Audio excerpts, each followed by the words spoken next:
And tonight, advocates as well as New Yorkers experiencing homelessness all banding together to condemn the shootings as police hunt for that serial killer. Let's talk about it with Helen Strom. She's a director with the Urban Justice Center's Safety Net Project, and Maria Wallace, who knows firsthand what it's like to live without shelter. Ladies, thank you both for being here tonight. Ms. Wallace, I want to start with you first. Your reaction to these tragedies. There's now a manhunt underway for the gunman who's been attacking people who are homeless. What are your thoughts on that? None of this should have had never happened. If the shelter system was safe for them, it'd be a different story, but it's not. So these men that got hurt or shot, they rely on the streets, and that's where they felt safe at. They probably was in the shelter system. Right. They just probably couldn't handle it because they probably got their things stolen away from them, their IDs, their personal belongings. You know, you have to be in a dormitory with 20 different men or 20 different women, and you have to share the bathroom. It could escalate to even more. Right. So, and you know firsthand. Talk to us about your experience being homeless.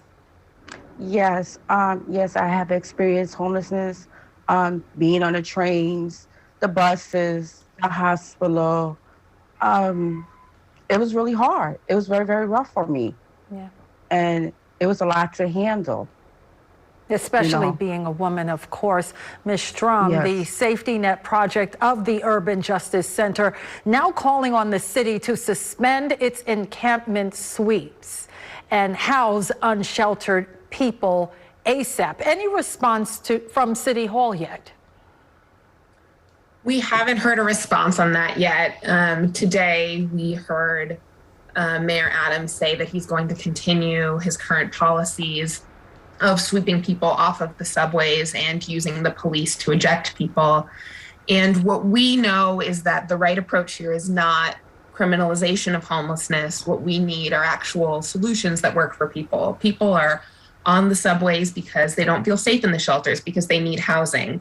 And we haven't seen an increase in housing. We haven't seen an increase in the use of single hotel rooms, which were used so successfully actually by this very city in past years until the previous mayor ejected thousands of people from hotel rooms last summer.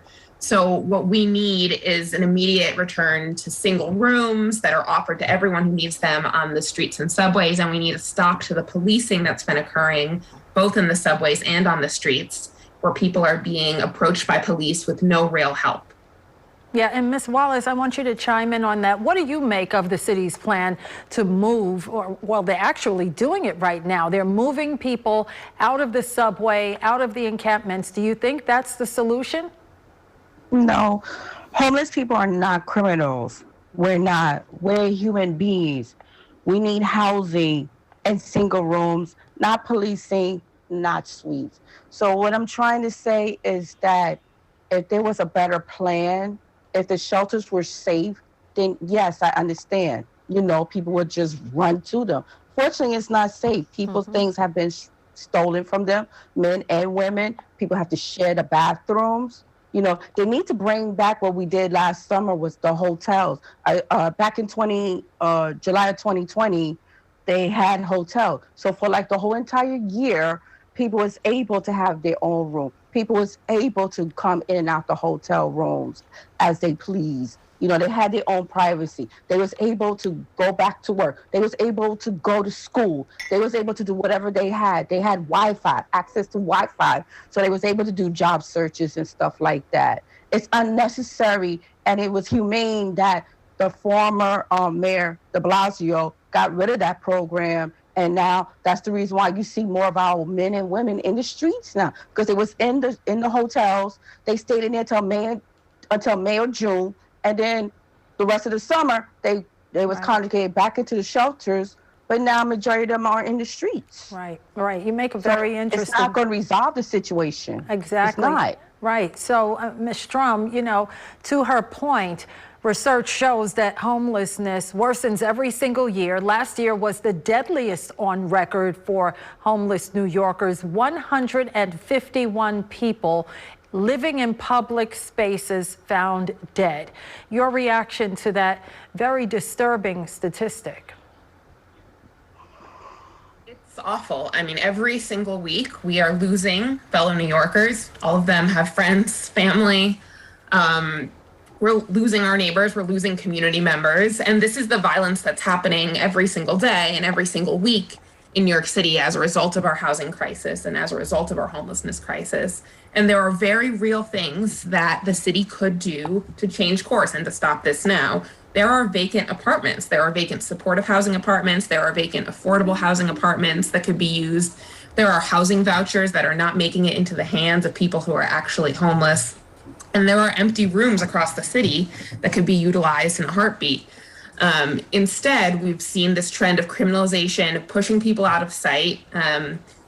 You mentioned the sweeps. Last year alone, the city conducted 6,000 sweeps of homeless people and used sanitation, NYPD, and outreach to forcibly chase people across the city without offering any meaningful help most of the time with housing.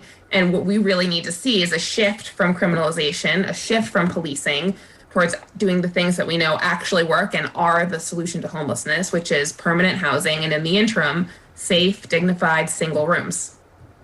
Okay, and I want to end with you, Ms. Wallace. If you could talk to the mayor or say one thing to him about this crisis, and his goal is to, of course, solve it, what would you say to him? We don't need no more sweeps. We don't need to be harassed by the police. We do need more vouchers, city theft vouchers. We do need to bring people back and go into supported housing. The vouchers are out there, but it's not being utilized because there's so much discrimination dealing with the vouchers. Yeah, words do hurt. Words do hurt. Yeah. And calling us names, like as far as us being, oh, you're cancerous and stuff like that, it's not helping the situation. Right, the demonization it's gonna hurt the person. Must stop. Maria Wallace and Helen Strom with the Urban Justice Center, appreciate your time this evening.